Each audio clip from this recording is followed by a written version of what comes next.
আসসালামু আলাইকুম। আইনের চ্যানেলে আপনাদের সবাইকে স্বাগতম।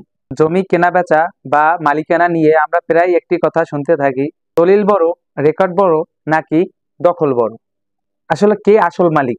আজকের ভিডিওতে আমরা সেই বিষয়টি ক্লিয়ার করে জানব। প্রথমেই আসি দলিলের কথায়। ধরুন আপনি একটি জমি কিনলেন, কিন্তু দলিল নেই। তাহলে আইনগত আপনি মালিক নন। অতএব জমির মালিকানা প্রমাণের প্রথম ধাপ হলো সঠিকভাবে রেজিস্ট্রি করা দলিল। এবার রেকর্ডের কথা বলি। সরকারি খতিয়ানে বা সার্ভে রেকর্ডে কার নাম উল্লেখ আছে সেটা খুবই গুরুত্বপূর্ণ। তবে একটা সমস্যা আছে, রেকর্ড সবসময় শতভাগ নির্ভুল হয় না। অনেক সময় দেখা যায় ভুল নামে এন্ট্রি হয়ে যায়। তাই শুধু রেকর্ড থাকলেই মালিক হওয়া যায় না বা মালিক প্রমাণ করা যায় না। এখন আসি দখলের কথায়। জমির আসল ব্যবহার কারা করছে, কে চাষ করছে, কে ঘর তুলে বসবাস করছে, এটাকেও আইন অনেক গুরুত্ব দেয়।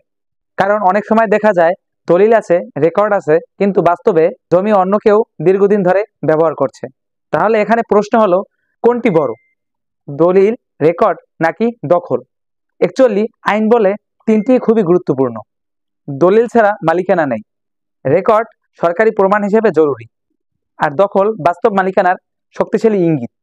যদি দলিল, রেকর্ড ও দখল এই তিনটি বাস্তবে মিলে যায়, তখন আর কোনো সন্দেহ থাকে না, আপনি আসল মালিক।